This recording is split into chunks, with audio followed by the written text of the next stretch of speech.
1, 2, 3, 4.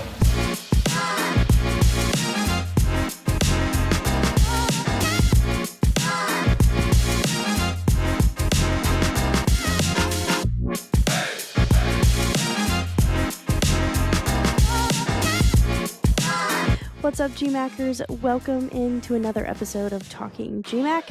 I'm your host, Katie Gilhooly, and of course, we're so glad to have you here with us this week. But before we get into the show, I do want to remind you of one thing, and that is to download the Great Midwest Digital Network iOS and Android app right to your smartphone. It's really simple. All you have to do is search Great Midwest Digital Network in the App Store, and you can watch all your favorite Great Midwest teams by downloading that, as well as Talkin G-MAC right from your smartphone. So be sure to check that out for this weekend's slate of games. With that being said, we have another great show for you guys, a coach-filled show this week, actually. We'll be talking to two volleyball coaches in Hillsdale's Chris Gravel and Walsh's Brett Holt on their impressive starts to the season before those two teams square off head-to-head this weekend. We'll also be talking to Tiffin's head football coach Chris Reisert about the Dragons' start on the gridiron ahead of another important game on Saturday. But as always, we'll do a rundown of our headlines to kick things off. Tiffin remains receiving votes in the latest football coaches poll after beating Ashland to remain undefeated on the season. And staying in the world of football, two great Midwest football student athletes have been named as 2023 Campbell Trophy semifinalists. Ashland's Jake McLaughlin and Hillsdale's Michael Harding are those two finalists. The Campbell Trophy, of course, recognizes an individual as the absolute best football scholar athlete in the nation for his combined academic success, football performance, and exemplary leadership. In the volleyball coaches poll, Walsh and Hillsdale are the only GMAC teams mentioned. Both squads are receiving votes. On the pitch, the Ashland women remain the number one team in the country after keeping a 0 in the loss column. The Eagles took a draw in their match with Trevecca over the weekend. And finally, in the cross-country world, the Cedarville men jump 8 spots to number 18 in the national poll, with Walsh right behind them at 19, up 10 spots from last week. For the women, Cedarville remains 11th. We'll be sure to check out our social media pages for all things GMAC. You can follow us on Twitter, Facebook, Instagram, TikTok, all that at Great Midwest AC. And finally, as always, you can head on over to our website, greatmidwestsports.com, to find the latest Athlete of the Week winners. Happy to be joined now by head women's volleyball coach at Hillsdale, Chris Gravel. Coach, thanks so much for taking some time out of your day. I know it's busy being a coach this time of the year, so we appreciate you taking some time to chat with us. Hey, no problem. Thank you. Well, I want to first just talk about the start to the season. Undefeated in GMAC play so far, and really only 2 losses in that loss column for you guys to 2 really good teams. So what has been jiving so well for this team that has historically has done so well in GMAC play? Well, we had a couple of fifth years decide to come back who thought they were going to be finished last year, which really helps. A lot of stability there, along with a lot of good returning starters and great leadership on the team. Well, you talk about that leadership. I think over the last 5-6 years, people have really gotten to know some of those standout girls on the Hillsdale volleyball team, and they've kind of cycled through, some of the names that people think about. You think about, losing Caroline Shelton and all of that. What kind of example have those girls set moving forward so that there's always kind of maybe a next man up mentality when it comes to that leadership? Yeah, it seems to be. I mean, it's been for a while now. There's a lot of pride in the program. So whenever we have our alumni back, they're always making sure that they're having to do some of the same workouts that they had to do in the past. So a lot of tradition, a lot of pride, and then they just step up and take over when necessary. Well, on this team specifically, you mentioned a couple of those fifth years. Who are some of the girls that you really rely on to kind of rally around the message that you send to the team as those leaders that you've seen over these first few weeks? Yeah, I mean, our fifth years are Megan Kolb and Audrey Riley. They actually play one position. One plays the front 3 and one plays the back 3. So pretty solid there. And of course, they've been through it, so they they know what to talk about. I mean, Allie Weiss, returning All-American, one of our captains. Marilyn Popwell starting out great. Another outside, Emery Broswell, has stepped up now as a sophomore. But really everybody. I've been blessed. All the players came back in great shape, willing to do whatever it takes. And yeah, they sometimes regret that, but it's a good thing. Well, when you talk about the first part of the season and really trying to get off on a good foot, I feel like volleyball is unique in that you're playing so many games, right? We compare it to football, where you're only playing once a week, and one loss really can be a detriment to the season. Volleyball's a little bit different in that sense. What are some of the things that you look for in those first few weeks of play to really get this team out on a good foot as they get into GMAC play so early in the season? Well, a lot of times I'm looking for versatility in my players. Like, for example, Lauren, my setter. I mean, she's worked herself into that number one setter position as she did last year. She's a fantastic hitter, and now she's even playing some defense. Who knew?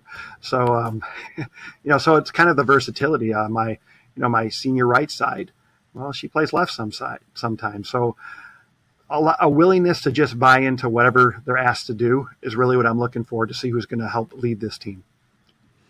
Well, you've obviously had a lot of success in the Great Midwest over the last few years, and I think with that always comes a little bit of a target on you guys' back.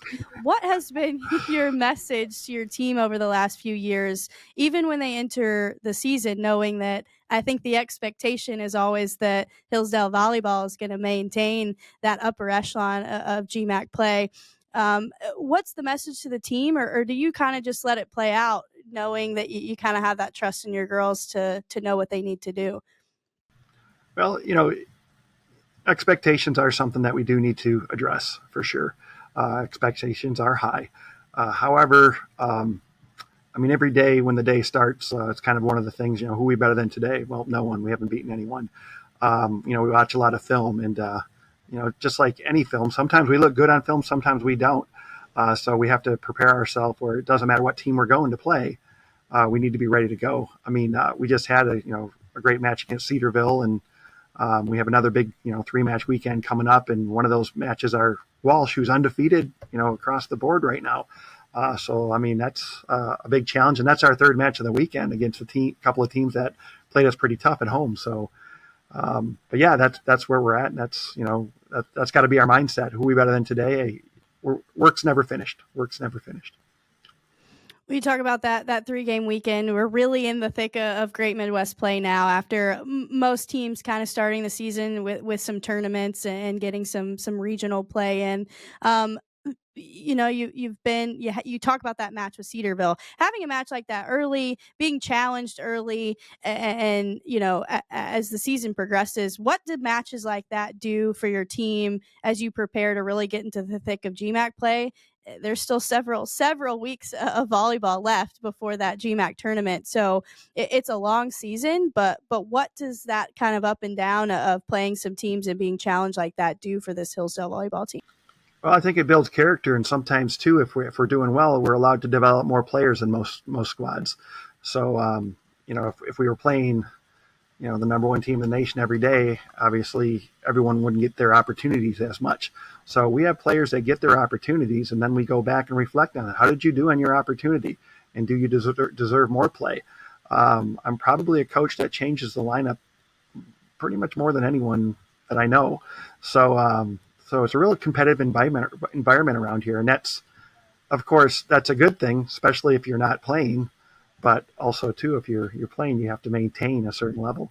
So, but we embrace it. Even at practice, some of the girls are enemies for an hour and a half, but afterwards we're on the same team. And that, I think, is one of the tricks, one of the things we've been able to do, where we can really go at each other, but then kind of like respect the other side. And we try to do the same with every opponent we face. I do want to ask you about an event that this conference takes part in that's coming up in about 3 weeks or so.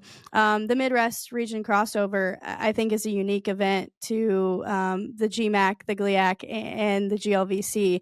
What does that tournament do for a team like Hillsdale and giving them the opportunity to play some regional games kind of mid-season? It's a little bit of a mid-season break there. And be with so many volleyball teams in one spot that are playing at a high level. Well, it's kind of fun first because you get to vote for your own conference. So, I mean, teams that you're trying to destroy during the week or during the season, you're actually rooting for. You're rooting for your conference, and that's a lot of fun. But the crossover has a lot of implications. I mean, it has postseason implications beyond the GMAC. So, yeah, I wouldn't use the word break. I wouldn't call it a break. But at the same time, to win a regional or a national title, or GMAC title, you've got to win 3 matches, whether it be back to back to back or all in the same week. So it's great training for that type of postseason event. There's a lot of girls on this team who have those extra games in them and some postseason runs over the last several years. What kind of experience and what kind of I guess, how does that propel you guys each season, knowing that you got to maybe play a little bit of extra volleyball than the next team? Well, I've got, obviously the crossover has been going on for a while, so I've got a number of players that have gone through the crossover and were fortunate enough to play in postseason play. And they all talk about that crossover weekend or, one of their crossover weekends and the competition and how tough it was. And, or we got to watch this other team do some amazing things. But, we've had some of our biggest wins and our toughest losses at that crossover tournament. So, it can kick you in the gut for sure, especially the 3 in 2 days kind of thing at that level of play. Because even at the national level, you're playing 3 separate days, not 2 in the same day. So, no, it's a challenge for all of us. And I think it makes our whole region tougher. I mean, especially for our schools. And the GMAC keeps chipping away too. We keep getting better and better at that crossover. So we're going to keep that trend going. Well, we've talked a lot about what Hillsdale volleyball has done well, not only this year, but over the last few years. But through these first few weeks of competition, where are some of the things that you're maybe looking for a little bit more? What have you been talking to your team about that maybe hasn't been going as well as you'd hoped, that you really want them to focus on working towards as the season progresses? Our resiliency, coming back after a mistake. And I think that's always the trick for everyone, especially when it gets down to the end. We talk a lot about points after 20, so we need to really pick up the resiliency. We've been fortunate a couple times to have some leads this year. Well, if you're not getting better, you're getting worse. So, they need to be able to make the changes I ask them to make and perform. And if it doesn't happen, they need to bounce back right away. So that's what we're working on. Unbeaten start to GMAC play. That continues obviously this week with that slate that you mentioned. What's the key to continuing the train rolling for this specific Hillsdale team? Convincing the players that every day is an opportunity to get better. I mean, if you're not getting better, you're getting worse. So if we're going to get worse, we might as well not show up. So, but we are going to show up every day. So that's the plan, and that's that's sometimes can be hard because no matter how good you are, how much you love the sport, or how well things are going, there's a day where you just, why am I here? And you have to fight that battle in your head and say, I'm here because, and then bring it. Well, Chris, we appreciate your time today. Loved chatting with you. Loved hearing what you had to say about the crossover. We'll be excited to see you in a couple of weeks, see this volleyball team in action. Best of luck this weekend. Best of luck down the road. And like I said, we'll see you in a couple of weeks at the crossover. Hey, thanks a lot, Katie. To them, the whole world looks like an opportunity, one to be seized, built upon, and made better for their sport and the people around it. To student athletes, every opportunity is a chance to change what could be and show the world what opportunity can do. Well, we're joined now by Brett Holt, women's volleyball coach at Walsh University. Brett, thanks so much for taking some time to chat with us this afternoon. Thanks for having me, Katie. Before I get into the impressive start that you guys have gotten off to, I want to give our listeners a little bit of a background. You're in your first year as head coach at Walsh. what has that been like before we get into what's been happening this year? What has that transition been like and joining the program and hanging out in North Canton? I mean, who can complain at this point, right? I actually grew up an hour from campus. So I was born and raised in Ohio. So it's like a coming back party kind of. The transition's been good. I first day was on campus was June 26th. So, I didn't have much time to really think about it. It was just hit the ground running kind of when I got here. Well, hit the ground running. You've done that and more. Maybe you're off to an undefeated season. One of a handful of teams in Division II volleyball who have not yet lost a contest. What has that been like? And it off to the best start in Walsh program history. So what's that been like? It's kind of been surreal. As I took over the program, you look at the roster and you kind of see what you have and what you're walking into. I walked into almost an ideal kind of situation, to be honest with you. We have 10 upperclassmen. 4 of those are fifth-year seniors. So I walked into a group who's experienced winning. They've had the 5 previous winning seasons. So I didn't walk into a bare cupboard by any means. It's just kind of building a culture and competitive atmosphere that maybe they haven't seen in the past. So I think they're enjoying it. We try to express taking day by day and knowing we're going to get everybody's best shot here, especially now that we're into conference season. You're off to such a great start. If I had to ask you the couple of things you feel like you can attribute to that, I'm sure there's a ton of things, but what has been working so well with this team so far this year? I think experience, there's nothing that can take experience away from you. Like I said, 10 upperclassmen, they've kind of been through the grind. We have 5 seniors, 3 of which are fifth-year seniors. So, we've had good leadership. They come to work every day. They want to be better. They wanted to do better. And so, that mentality has just been, kind of what we're building on and what we go with every day. Well, when you look at statistics, Walsh near the top or at the top of almost all the offensive categories, offensively, who and what have really been leaders as far as on that side of the ball? The catch-22, we've had Aurora has been the defensive player of the week, 2 of the 4 times in the G-MAC, and we haven't had an offensive person, even though our start has been 12-0. And we kind of attribute that to we don't have somebody on the roster that's going to have 15 to 20 kills a match or even really over 12. I think one time we've had somebody reach 12, and the rest is we have 4 or 5 that really are around the 7 to 10 mark on a nightly basis, and we just spread it out. So I think the big advantage for us is to have that diversity in our offense. And we're led by a freshman setter. So, we were kind of questioning how that was going to look coming in, having graduated a 3-year starter at that position. And Aaliyah has done an amazing job of keeping an even keel and kind of keeping the offense balanced. Anytime you talk about getting off to an unbeaten start, especially in volleyball, where it's pretty common to start dropping games here and there, right? And what have you told these girls about the expectations moving forward? How do you kind of stem the tide as you get into conference play and you want them to play their best volleyball and maybe worry less about being undefeated per se? Yeah, we don't really talk about the undefeated so much, just because at the blink of an eye in volleyball, like you said, can be taken away from you. We're just trying to approach every game the same. We go through, no matter who we're playing, we go through the same ritual of the scouting report, watching film, the same days, the same times that we do each week, no matter who we're playing. In the conference, there's no really easy out. We can show up, anybody can show up and in the sport of volleyball and kind of put themselves in a position to not be successful if you're not ready to play. So we express that. I think, again, with the upperclassmen leadership, they've kind of helped keep everybody focused. And so that's just what we're trying to do on a daily basis.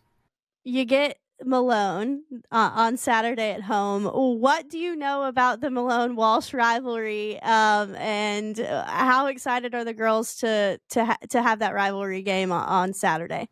To be honest, I don't know much other than they're right down the road. You hear things, and so you hear this and that, and it'll be nice. It's a Saturday afternoon. We have some like local clubs and schools that are coming. I know they have a lot of Ohio kids. We have Ohio kids. Lots of parents will be here. So I anticipate a fun environment. And I know that they're ready to play this weekend in general. I mentioned the Malone game. It really sets you guys up for a big Sunday as well. You get Hillsdale, who is also undefeated in league play, and really a perennial powerhouse when it comes to GMAC volleyball and really in our region. How are you preparing for this weekend? It's a big weekend, not only with a rivalry game, but with a big GMAC opponent as well. As I got on here with you, I just finished up watching some film. So, we're preparing for both opponents. That's our jobs as coaches, is to look at both. But, we had a talk yesterday as a team and just talked about focusing the next few days in practice on Malone. And then we'll watch film on Sunday morning and go over Hillsdale. I'd be a fool to say that we're all not really anticipating the Sunday. We would call it the Sunday showdown. We're looking forward to it. I know the girls are, but we also know what the rivalry means and how we can't look past Malone because they present some problems as well. So it's just our jobs as coaches to keep them focused on Saturday and then worry about Sunday. But, Hillsdale, I knew coming in, I know what Hillsdale's about and what they're like in the conference in the region. And in order for us to have expectations to be at the top, you got to take down those people. So especially on your home court. So I think it'll be a good match. This weekend's going to be good. And we're just excited to still be undefeated and have a chance to keep it going. Well, a really big weekend in North Canton for the women's volleyball team. Brett, we appreciate your time and best of luck this weekend. And hopefully we'll be catching up with you in a couple weeks at the Midwest Region crossover. All right. I appreciate it, Katie. On my team, I thrive to work as hard as I can. I mean, whatever you do on the field, there's a positive correlation to whatever else you do, be it personal relationships, homework, the way you carry yourself. I've changed since I got to King University. It's really helped me to develop as a leader. I think it's honestly the best thing that's ever happened.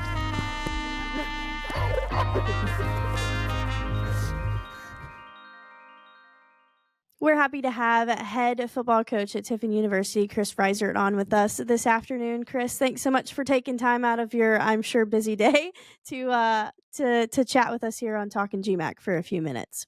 Of course. Happy to hop on. Thanks for having me, Katie. Well, I want to get right into it. You really, I don't know, maybe you could ask for a better start, but from our point of view, you could have asked for a better start to the football season for the Tiffin Dragons. I really just want to ask you what your thoughts are through these first few games, gotten off to the unbeaten start and then getting a couple GMAC wins under your belt. Yeah, I think more than anything, excited with our growth. I think that we've gotten better each week, and to me, it's really what it's all about. I think that it's a long season. You're talking about 4 weeks, and by no means are we celebrating anything. It's for us, it's just trying to have a good week of practice and get better each week. And we feel like the better we practice, the better we play, and trying to harp in on our process and just really be as insulated as we can and continue to reflect on us and really us only. When I ask you about what's been going well specifically on either side of the ball, I think on paper, anyone looks at this Tiffin team and has seen what they've done offensively, 210 total points, you're averaging 52.5 points per game. I think anyone would say that the offense has probably been jiving okay for now. But what's your assessment of that side of the ball and how they've worked through some stuff, being able to put up so many points like they have?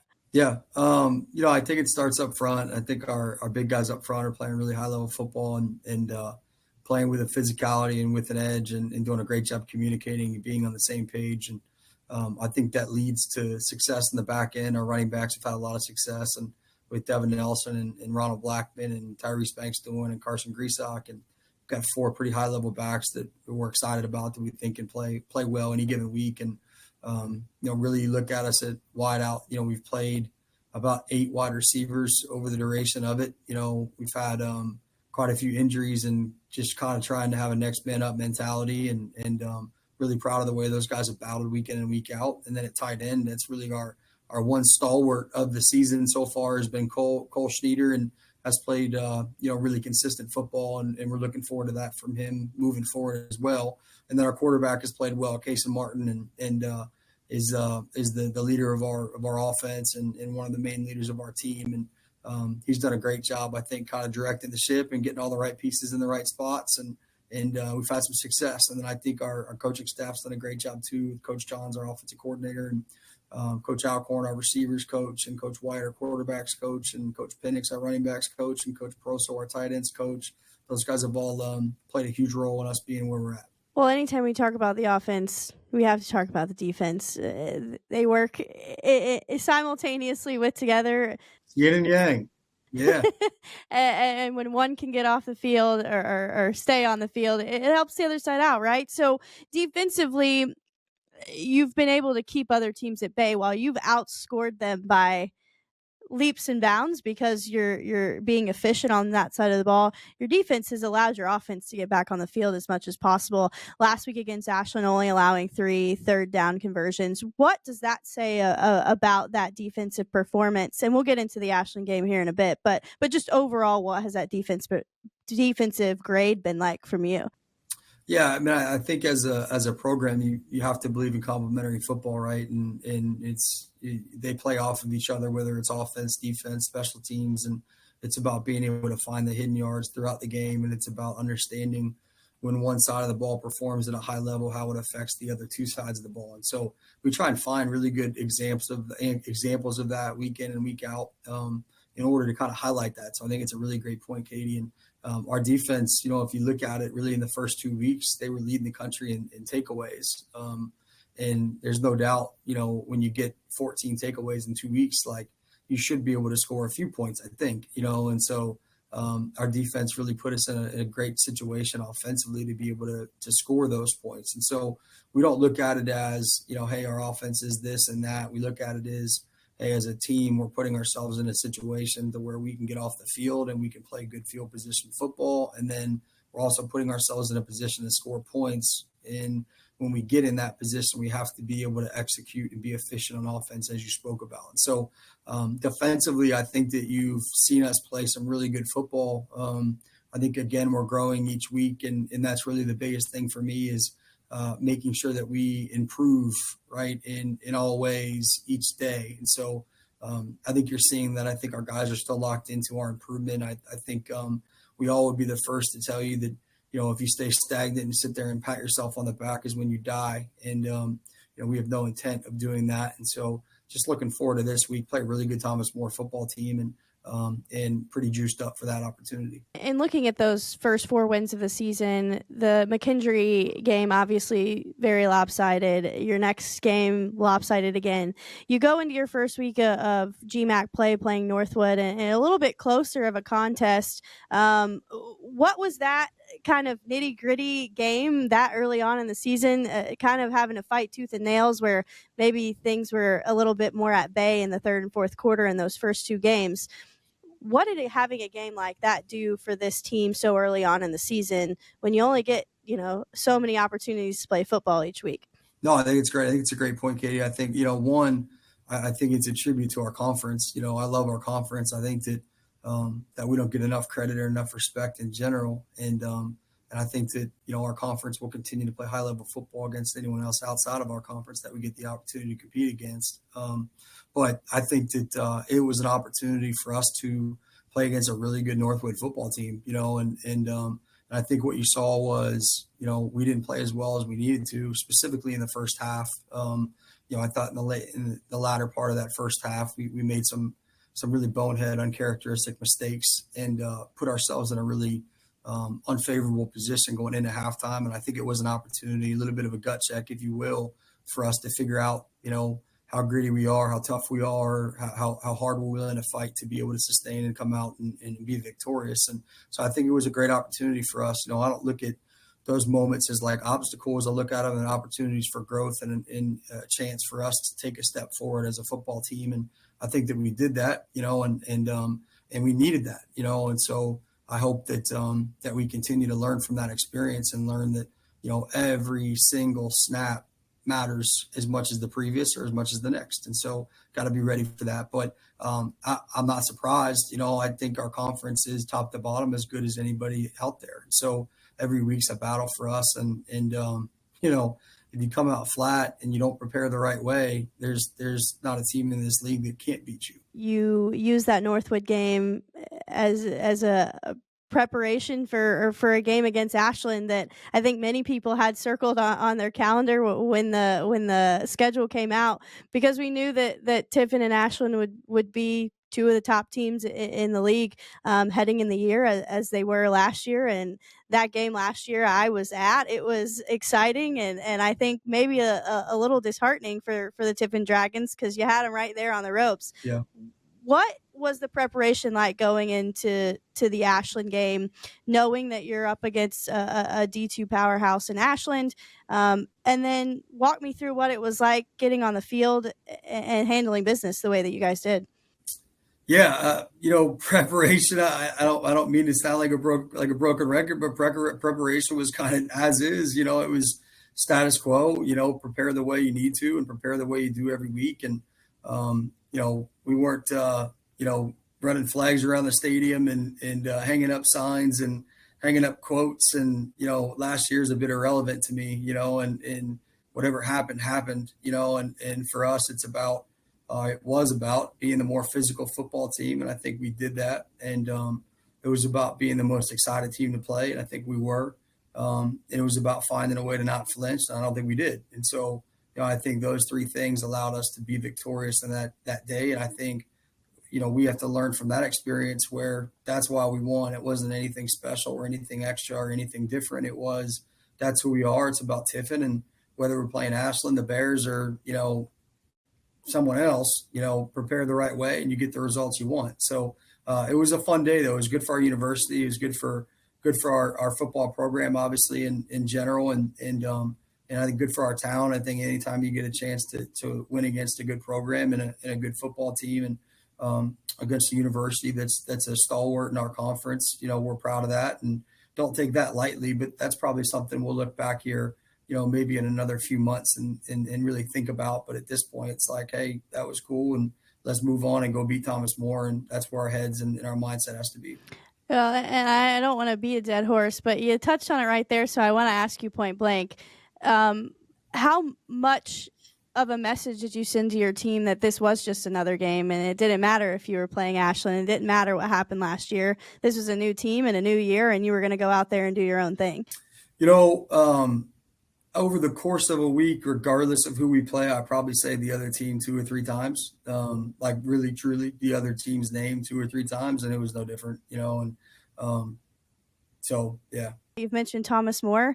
You've got another test on your plate this week, and a Thomas More team that I think has kind of shocked some people, being 2-0 in the league and 3-1 on the season. What has that preparation been like, and what have you seen on film from Thomas More so far as what's it going to take to get another win under Tiffin's belt? Yeah, no, I think they're a really good team. I think I think it was a tremendous addition for our conference. I think we went and got a really good football team, and I think as university as a whole, I think they're doing some really cool stuff in other sports too. So I think for our conference, it's a win. I think in terms of them in football, they're really, really good on the defensive side of the ball. They pose a lot of issues. They play with tremendous energy, play with tremendous toughness. On the offensive side of the ball, they present a lot of issues formationally, and quarterback is a difference maker, and you got to be able to keep him contained. And I think they have some cool ideas on the special teams. So I think they're a really well coached, fundamental football team that has some talent on really all 3 phases. Their specialists are good players too. So,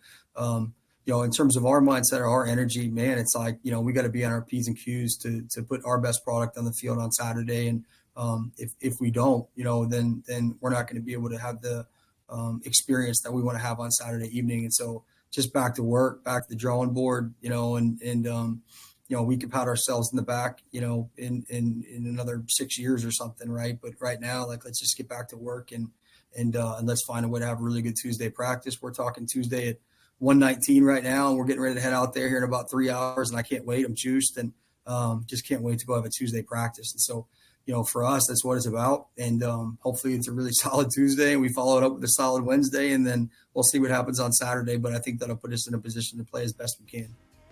Well, Chris, good luck in practice this afternoon, and good luck this weekend, and we appreciate your time, and we'll hopefully be catching up with you at some time there at the end of the year. Cool. Thanks, Katie. Appreciate it.